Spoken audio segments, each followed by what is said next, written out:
এটা হলো মধুপুরের কাহিনী। এই গ্রাম নিজের এলাকার সবচেয়ে পরিষ্কার, সবুজে ভরা আর হাসি খুশি ভরা গ্রাম ছিল। একে সবচেয়ে স্বচ্ছ গ্রাম হওয়ার কারণে সরকার এই গ্রামের সমস্ত লোকেদেরকে 50,000-এর উপহার দেন। গ্রামের সমস্ত লোকেরা খুব হাসি খুশি ছিল, একদম পার্টির মুডে। রিয়া, আমাদের মধুপুর গ্রামটা কি সুন্দর, তাই না? এইবারও এই চমেলিপুরকে আমরা হারিয়ে দিয়ে 50,000 পুরস্কারটা জিতে নিয়েছি। হ্যাঁ, আমরা দেখিয়ে দিয়েছি যে পরিশ্রম করে সবকিছু করা যায়। অবশ্যই আমরা আরো পরিশ্রম করব, গ্রামে আরো সবুজ অরণ্যে ভরে দেব, তবেই তো আমাদের গ্রামটা আরো ভালো লাগবে। শুনেছি পুরস্কারের পয়সা দিয়ে গ্রামে আরো সবুজ সবুজ গাছ লাগানো হবে। চলো এখন একটু মজা করে নিই। মধুপুরের সমস্ত লোকেরা পার্টি শুরু করে দেয়। নাচ গান, খুব মজা শুরু হয়ে যায়। যেখানে মধুপুর সবুজ, পরিষ্কার পরিচ্ছন্ন আর হাসি খুশিতে ভরা ছিল, সেখানেই চামেলিপুরে সবুজের কোনো নিশানা ছিল না। এখানকার গাছ, ফুল, ঘর সবকিছু ধূসর রঙের। পুরো গ্রামে ময়লা আর আবর্জনা, কারণ এখানকার লোক পরিশ্রম করে না।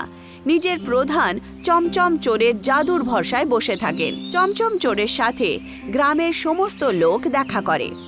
এই বাদু, আমরা মধুপুরের কাছে হেরে গেলাম আর 50,000 পুরস্কার ওরা পেল। সে তো পাবে দাদা, ওরা পরিশ্রম করে, গ্রামটাকে পরিষ্কার রাখে, গাছপালা বসায়। আরে আমি থাকতে তোমাদেরকে পরিশ্রম করার কোনো দরকার নেই, বুঝতে পেরেছ? আমি ওই জাদুর ডাব্বাটা খুঁজে পেয়েছি, বুঝেছ? যেটাকে বহু দিন ধরে আমি খোঁজার চেষ্টা করছিলাম বটে। এইবারে দেখো আমার এই গ্রাম কাল থেকে কিরকম পরিষ্কার সবুজ অরণ্যে ভরে যাবে। রাত্রির সময় ছিল। চমচম চোর নিজের জাদুই বাক্স নিয়ে নিজের গ্রাম চামেলিপুরের রাস্তায় ঘুরছিল। যেইমাত্র সেই ঘোরাফেরা শুরু করে, গ্রামের সমস্ত আবর্জনা ওই বাক্সে জমা হয়। সে গ্রামের সমস্ত আবর্জনা নিয়ে হাওয়ায় উড়ে যায়। মধুপুর গ্রামের সমস্ত লোক ঘুমোচ্ছিল। তক্ষুনি চমচম চোর নিজের জাদুই বাক্সের সাথে মধুপুর গ্রামে পৌঁছায় আর মধুপুরের গলিতে সমস্ত আবর্জনা ছড়িয়ে দেয়। তার সাথেই নিজের জাদুই বাক্সে গ্রামের রং বেরঙ্গি জিনিস, ফুল, খেলনা আর বাচ্চাদের রঙিন কাপড়ও চুরি করে নেয় আর উড়ে যায়। এই গ্রামটাকে আমি উর্বর আর রঙিন করে তুলেছি আমি। এবার এই গ্রামের রং দিয়ে আমাদের গ্রামটাকে রঙিন করে তুলবো। চমচম চোর মধুপুর গ্রামের সমস্ত রং নিয়ে নিজের গ্রাম চামেলিপুরে পৌঁছে যায় আর ওখানে সেই রং দিয়ে পুরো গ্রামকে রঙিন বানিয়ে দেয়। শুকনো গাছ সবুজ হয়ে ওঠে, সমস্ত ঘর রং বেরঙি হয়ে ওঠে। সকালে সবাই ওঠে আর নিজের গ্রামকে রঙিন দেখে খুশি হয়ে যায়।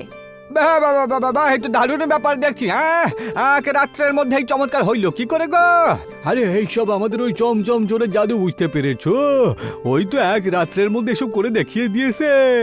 পরের পুরস্কারটা সরকার আমাদের গ্রামকেই দেবে তাহলে। মধুপুরে সমস্ত লোকেরা সকালে ওঠে আর দেখতে পায় যে গ্রাম থেকে সমস্ত রং উধাও হয়ে গেছে। সবার ঘর খালি হয়ে গেছে, সবার বাড়ির রং সাদা, ফুল শুকিয়ে গেছে, গরুর রঙও সাদা হয়ে গেছে, কাকও সাদা হয়ে গেছিল আর গ্রামের সমস্ত রাস্তায় আবর্জনা ছিল। আমার গ্রামের সাথে এটা আবার কি হয়ে গেল? সমস্ত রঙও উধাও হয়ে গেছে। হ্যাঁ, যেখানে দেখছি সেখানেই আবর্জনা। কাল রাত পর্যন্ত তো গ্রাম পরিষ্কার ছিল, কি করে হলো এসব? কালকেই তো আমাদের গ্রামটাকে এই জেলার সবথেকে পরিষ্কার গ্রাম হিসেবে পুরস্কার পেল, আজকে এত নোংরা হলো কি করে?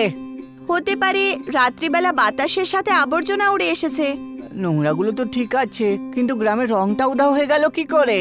আমাদেরকে আবার নিজের ঘরকে পেইন্ট করতে হবে, সবুজ গাছ লাগাতে হবে আর গ্রামকে পরিষ্কার করতে হবে। হ্যাঁ, এর জন্য আমাদের সারা গ্রামকে একসাথে করতে হবে। মধুপুর গ্রামের সমস্ত লোকেরা গ্রামের পরিষ্কার পরিচ্ছন্নতা শুরু করে দেয়। কিছু লোকেরা গ্রামের বাড়িকে পেইন্ট করছিল। গ্রামের লোকেরা সারা দিন পরিশ্রম করে পুরো গ্রামকে রঙিন বানিয়ে দেয়। এবার দেখো আমাদের গ্রাম কিরকম ঝলমল করছে। সবকিছু তো রঙিন বানিয়ে দেবে, কিন্তু সাদা গরু, সাদা কাক, তাদেরকে কি করে রঙিন বানাবে? রাত্রির সময় ছিল। মধুপুরের সমস্ত লোকেরা ঘুমোচ্ছিল। তক্ষুনি চমচম চোর নিজের জাদুই বাক্স নিয়ে আসে আর পুরো গ্রামের রং নিজের বাক্সে চুরি করে নেয়। সবুজ গাছ ধূসর হয়ে ওঠে, রঙিন বাড়ি সাদা হয়ে ওঠে। এইবার মজা হবে। পুরো রঙই নিয়ে চলে যাব আর নিজের গ্রামটাকে আরো সুন্দর করে তুলবো। তারপরের মাসে আমাদের এই গ্রাম পুরো 50,000 নয়, বরং পুরো 1,00,000 টাকার পুরস্কার পাবো। সকালের সময় ছিল। গ্রামের সমস্ত লোক ওঠে আর দেখতে পায় যে পুরো গ্রাম আবার রংহীন হয়ে উঠেছে। সবুজ গাছ ধূসর হয়ে উঠেছে, সবার বাড়ির রং সাদা। আরে ধুর বাবা, আমাদের এই গ্রামটার সাথে কি হচ্ছে বলো তো? আমরা কালকে গ্রামটাকে তো সাজালাম, গাছ লাগালাম, পেন্ট করলাম, কিন্তু রাত্রের মধ্যে সব রং উধাও হয়ে গেল। আমাদেরকে এর খোঁজ নিতেই হবে যে আসলে এসব কেন হচ্ছে। আগে স্কুলে যাই আমরা, নয়তো লেট হয়ে যাব আমরা, তারপরে এসে খোঁজ নেব। ঋতিক আর রিয়া স্কুলে পৌঁছায়। স্কুলও রংহীন ছিল, তারও রং উধাও হয়ে গেছিল। স্কুলের ক্যাম্পাসে লাগানো সমস্ত ফুল শুকিয়ে গেছিল। আমাদের স্কুলটাও তো দেখছি রং ছাড়াই রয়েছে। এখন পড়াশোনা করতেও ভাল লাগবে না। ওই দেখো, কতগুলো মৌমাছি উদাস হয়ে আছে। ওই মৌমাছির চাকটা একবার দেখ, কত বড় হয়ে গেছে না? হ্যাঁ, কাল থেকে মৌমাছির ছাতাটা দ্বিগুণ হয়ে উঠেছে। চ ওখানে যাই, দেখে আসি। না, যেও না। আমার মা বলেছে মৌমাছিদের বিরক্ত করতে নেই, নয়তো তারা মধুর সাথে সাথে কাঁটাও ফুটিয়ে দেয়। ওর মধু চুরি করতে চাইলে ফুল তো ফুটিয়ে দেবেই। আমরা ভালোবেসে কথা বলবো। ঋতিক, রিয়া আর স্কুলের কিছু বাচ্চারা দেখতে পায় যে অনেকগুলো মৌমাছি উদাস ছিল। ঋতিক ছাতার কাছে পৌঁছায়। ঋতিক, মৌমাছির কাছে যেও না। যদি মৌমাছির রাগ হয় তাহলে তোমার চেহারাও মধুর ডাব্বা হয়ে যাবে। ভয় পেও না, কিচ্ছু হবে না। ঋতিক ছাতার কাছে যায়, তখন দেখতে পায় যে মৌমাছির ছাতা ভেঙে আছে। ঋতিক মৌমাছির ছাতাটাকে ভালোভাবে হাত লাগায়। যেই মাত্র ঋতিক ছাতাটাকে হাত লাগায়, তার মধ্যে থেকে একটা সোনালী মৌমাছি বাইরে বেরোয়। ঋতিক, বেরো, এটা তো রানী মৌমাছি, আমাদেরকে ছাড়বে না। সমস্ত বাচ্চারা মৌমাছির থেকে ভয় পেয়ে পালায়। ভয় পেও না, আমি কিচ্ছু করব না। রানী মৌমাছির আওয়াজ শুনে সমস্ত বাচ্চা দাঁড়িয়ে পড়ে। তোমার চাকটা ভেঙে গেছে কেন? কে ভেঙেছে? হ্যাঁ, আর তোমরা সবাই মৌমাছিরা উদাস কেন? পুরো গ্রামের ফুল শুকিয়ে গেছে। আমরা মধু বানানোর জন্য রস কোথা থেকে আনবো? হ্যাঁ, গত 2 বছর ধরে আমার গ্রামের সমস্ত গাছপালাও রংহীন হয়ে গেছে, সমস্ত বাড়ির রঙও গায়েব হয়ে গেছে। এই সব কিছু চামেলিপুর গ্রামের চমচম চোরের কাণ্ডকীর্তি। সে আমাদের গ্রামের রং আর ফুল নিয়ে গিয়ে নিজের গ্রামকে সাজিয়ে তোলে।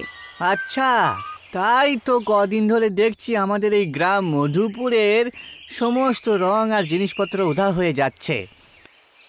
এই চমচম চোরকে টাইট দেওয়ার কি কোনো উপায় আছে? সে অনেক বড় জাদুকর। তার কাছে একটা জাদুই বাক্স আছে, যার সাহায্যে সে গ্রামের সমস্ত রং চুষে নেয়। আমাদেরকে এর থেকে বাঁচার জন্য কি করা উচিত? এর একটাই উপায় আছে। তোমরা আমাদের মৌমাছিদের জন্য ফুল নিয়ে এসো, আর তারপর আমরা মৌমাছিরা গ্রামের চারদিকে একটা বড় ছাত্তা বানিয়ে দেব, যার কারণে চমচম চোর গ্রামের ভেতরে ঢুকতে পারবে না। এটা শুনে রিয়া আর ঋত্বিক নিজের বন্ধুদের সাথে অন্য গ্রাম থেকে ফুল আনার জন্য বেরিয়ে পড়ে। অনেকগুলো ফুল ভেঙে নিয়ে আসে। এটা দেখে সমস্ত মৌমাছিরা খুশি হয়ে যায় আর সমস্ত ফুল থেকে রস চুষতে শুরু করে। সমস্ত মৌমাছিরা ফুলের রস দিয়ে গ্রামের চারদিকে একটা বড় ছাত্তা বানিয়ে দেয়। মৌমাছিগুলো আমাদের চাক দিয়ে গ্রামটাকে সুরক্ষিত করে দিয়েছে, বুঝেছো? এবার গ্রামটাকে আবার সুন্দর করে তুলতে হবে। হ্যাঁ, চলো বাড়িকে পেইন্ট করি আর সবুজ সুন্দর ফুলের গাছ লাগাই। মধুপুরের সমস্ত লোকেরা মিলে গ্রামে পরিষ্কার পরিচ্ছন্নতা শুরু করে দেয় আর সবুজ গাছও লাগিয়ে দেয়। নিজের নিজের বাড়িতে পেইন্ট করে। সমস্ত লোকেরা খুব খুশি ছিল। রাত্রি হয়ে যায়। চমচম চোর নিজের জাদুই বাক্স নিয়ে রং আর রং বেরঙি জিনিস চুরি করার জন্য মধুপুরের জন্য রওনা দেয়। যেইমাত্র সে মধুপুরের বর্ডারে পৌঁছায় তখন সে দেখতে পায় যে মৌমাছিরা ছাত্তা বানিয়েছে। যেইমাত্র সে সেই ছাত্তা পার করতে চেষ্টা করে মৌমাছিরা তার উপরে লাফিয়ে পড়ে। চমচম চোর ওখান থেকে প্রাণ বাঁচিয়ে পালিয়ে যায়।